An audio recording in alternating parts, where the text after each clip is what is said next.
la maldad a alguien, favorecer los derechos humanos a las personas, eso es una armadura que Pablo lo relaciona con la coraza. Y el diablo, el diablo aquí se va a encontrar limitado para poseer su vida. El diablo no va a poder entrar en su vida porque la justicia te protege con la coraza. Ahora, Yatensi, esto de la justicia no es algo nuevo en el apóstol Pablo. No. Él lo aprendió de la comunidad primitiva. Sí, señor. Él lo aprendió de la iglesia primitiva y, si no me equivoco, Pablo lo aprendió de Jesucristo. Cristo siempre predicaba acerca de la justicia, el evangelio de la justicia. La justicia, en el fondo, ¿qué es? Es la vivencia del amor. Cristo resumió todos los mandamientos en un solo, el amor. Acordémonos de Juan 15, versículo 12. Este es mi mandamiento, que os améis los unos a los otros, o sea, la práctica de la justicia. Okay. Tenemos que avanzar con las siguientes características de la armadura de Dios, pero antes de avanzar, quiero hacer una pregunta acá, Yatensi. ¿Cómo ser justo en un mundo injusto? ¿Cómo, como pastor, le predico a mis feligreses acerca de la justicia si vivimos en un mundo completamente corrupto y una sociedad injusta? Hay que ser diferentes. El cristiano no puede seguir con la sintonía del mundo. Como lo dijo Pablo en Romanos, no os conforméis. Romanos 12:2. 12:2. No os conforméis a este siglo, a este mundo. O sea que usted debe marcar la diferencia con una mente nueva y un corazón nuevo y una práctica, una vivencia nueva. Y eso va a traer hasta violencia contra el creyente. Y eso fue el problema de los 4 primeros siglos, porque la comunidad cristiana, la comunidad primitiva, vivió el martirio, porque ellos fueron diferentes al mundo y despertó una agresión de los emperadores del mundo pecador romano contra la justicia cristiana. Bien. Avancemos entonces a la tercera característica de la armadura de Dios. ¿Y esta se encuentra dónde, Yatensi? En Efesios 6, versículo 15. Voy a leer, ¿no? Sí. Efesios 6, 15 dice, y calzados con la disposición de proclamar el evangelio de la paz. Mire, el evangelio es la tercera característica de la naturaleza de un creyente. Ya hablamos en un programa anterior qué es evangelio. Evangelio, transformación, ángelo, mensaje. Dar un mensaje, una buena nueva que transforma su vida. No solamente el alma se va al cielo, sino que toda su realidad, su mente, su cuerpo, su corazón, todo lo que hace, lo que proyecta, todo lo que usted use para relacionarse con la realidad, debe ser transformado, dignificado. O sea, cuando una persona vive la transformación de su vida, ya no practica el pecado, sino que practica la verdad, la justicia, y vive la comunión con el Espíritu, el diablo no tiene cabida. O sea, esta es la mejor armadura. La mejor. Ya hemos visto la verdad, la justicia. Se ahorra el tiempo. En lugar de estar invirtiendo tiempo valioso, de estar peleando con este cachudo, como yo lo llamo cachudo sinvergüenza, o sea, el diablo, usted ese tiempo lo usa para estar en comunión íntimo con Dios y practicar las 6 características de un cristiano. O sea, estamos apuntando aquí que es importante practicar las disciplinas espirituales, la oración, el ayuno, la palabra de Dios, el retiro, el silencio, ¿verdad? Pero todo en su justa medida también. De acuerdo. Bien, hemos entonces estudiado hasta ahora 3 características: la verdad, la justicia y el evangelio de la paz en el versículo 15. ¿Habrá una cuarta característica de la armadura de Dios? Sí, señor. Está en Efesios 6, versículo 16. Y dice así: además de todo esto, tomen el escudo de la fe, con el cual pueden apagar todas las flechas encendidas del maligno. La fe. Y esta es una característica extremadamente vital. ¿Es más importante que las otras o no? No. Pero sí tiene una belleza particular, porque hay toda una carta que es a los romanos, que Pablo pone la fe como el fundamento de la salvación, la justificación por la fe. Mire, en un posterior programa vamos a hacer una exégesis de qué es fe, Gabriel. Correcto. Y eso, amados televidentes, eso va a venir. Vamos a dar un programa solamente sobre la fe. Pero ahorita voy a decir algo muy, muy rápido. La fe es realmente el encuentro íntimo con Dios, donde actúa la mente, la voluntad y toda su vida. Porque la fe es el acto de encarnar a Dios a través de Cristo en su ser. Tú estás diciendo la mente y la voluntad en ese orden. Sí. Entonces quiere decir que la fe... Entra por el oír primero. Eso está escuchando. Tiene su fundamento en la razón. Sí, señor. Explíquenos, Yatensi. Y eso, más adelante, en un programa vamos a profundizar, pero vamos a dar un abreboca. La fe en el griego es un verbo, pisteuo, que significa conocimiento de identidad. Entonces la fe primero entra por el oír, como muy bien lo dijo el apóstol Pablo. La fe entra por el oír, escucha la palabra de Dios. La fe está en el intelecto, en la razón, pero también va descendiendo a las emociones, al sentimiento. Y también mueve la voluntad para vivir la justicia, que es la expresión de la fe. Entonces, la fe involucra todo el ser humano, mente, voluntad, cuerpo, todo.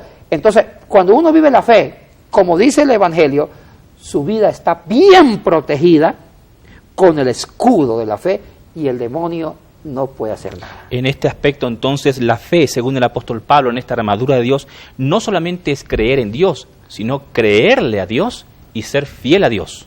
Con la práctica de la justicia. Correcto. No podemos decir, yo tengo fe cuando mi vida es todo lo contrario a lo que profeso. Cuidado, la vida práctica debe estar en armonía con lo que yo realmente digo creer o profeso creer. Entonces estamos diciendo fe es creer en Dios, creerle a Dios y ser fiel a Dios. Por eso, Gabriel, que esto amerita que en un programa muy aparte vamos a ahondar qué es fe. Correcto. Y hay 3 niveles de fe. Pero eso lo dejaremos para otro programa, sí, ¿cierto? Para otro programa.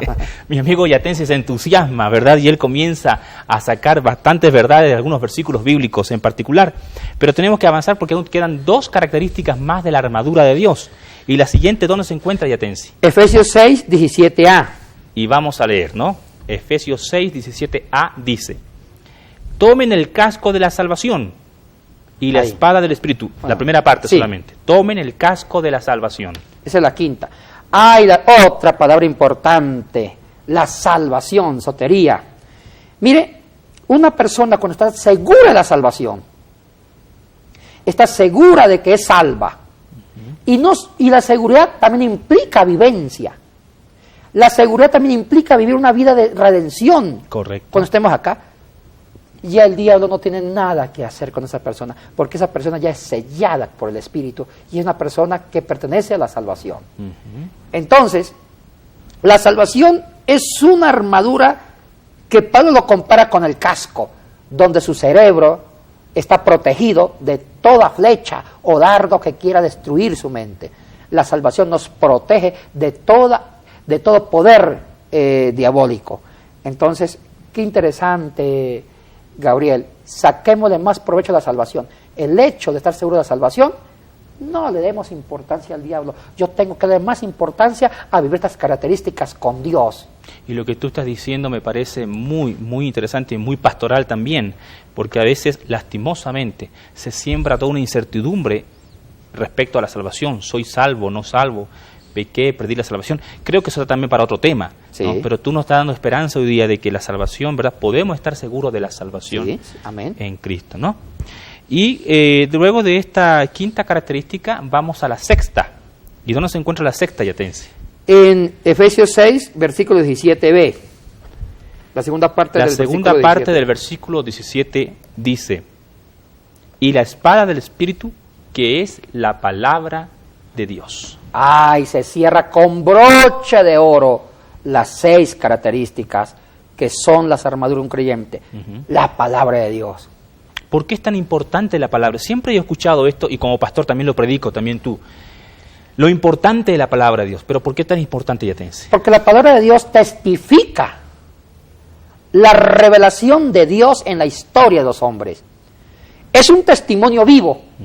Y si la palabra de Dios testifica la revelación histórica de Dios en la historia de nosotros, de la humanidad del mundo, entonces se convierte la Biblia en el testimonio más vivo que nosotros debemos encarnar ese testimonio al escudriñar, leer la palabra, y no solamente escudriñarla y leerla o entenderla inteligentemente, sino hacerla que se encarne en mi vida. Es por eso que aquí Pablo inteligentemente asocia el Espíritu con la palabra. Mire, dice, y la espada del Espíritu. Correcto. Que es la palabra de Dios. ¿Por qué asocia el Espíritu con la palabra? Porque el Espíritu, como lo dijimos en un programa anterior, se encarga de la obra subjetiva. El Espíritu interioriza la obra expiatoria de Cristo en mi corazón. El Espíritu trabaja la santificación en mi interior. Entonces el Espíritu se encarga de interiorizar la palabra en mi vida.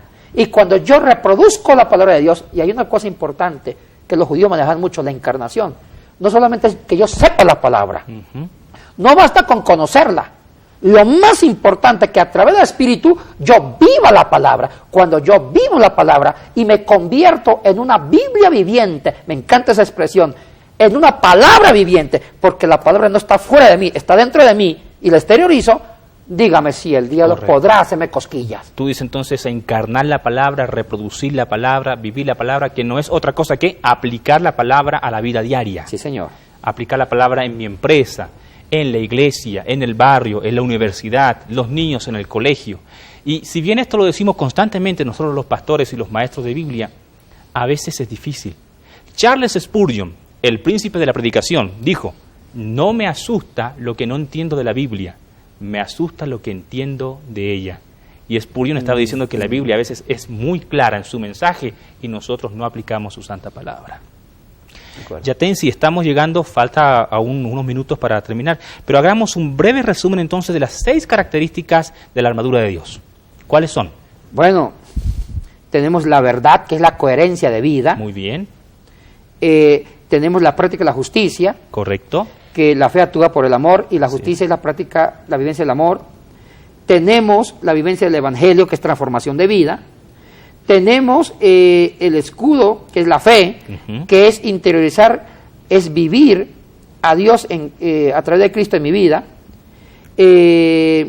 También tenemos el yelmo, el casco de la salvación, estar seguro de la salvación.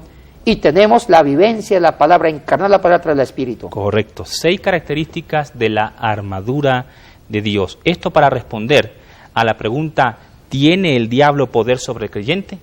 El programa anterior y contestamos, dijimos, no, no es así. Pero una cosa debemos dejar claro, Yatensi, y creo que tú piensas igual que yo, ¿verdad? Nosotros creemos en un mundo espiritual. Claro que sí. Así es, ya estamos terminando, así que creemos en un mundo espiritual, creemos en Dios, Jesucristo, ángeles, demonios, pero...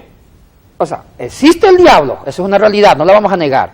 Existen los demonios, Cristo sacó muchos demonios. Pero lo que queremos enfatizar aquí en este programa es que ellos no tienen poder sobre nosotros cuando el creyente vive la profunda comunión con Dios. Y un consejo final, amable televidente que nos estás viendo, ya el diablo está derrotado. ¿Cuál es la mejor guerra? Cuando yo me armo con esas 6 características y me empiezo a buscar más a Dios, a intimar más a Dios. Cuando más intimo con Dios, recibo más poder y el diablo no me puede atacar. Bien, brillantes palabras de Yatensi Bonilla y con esto terminamos. Hasta una siguiente ocasión. Dios les bendiga. Gracias. Bendiciones, hermanos.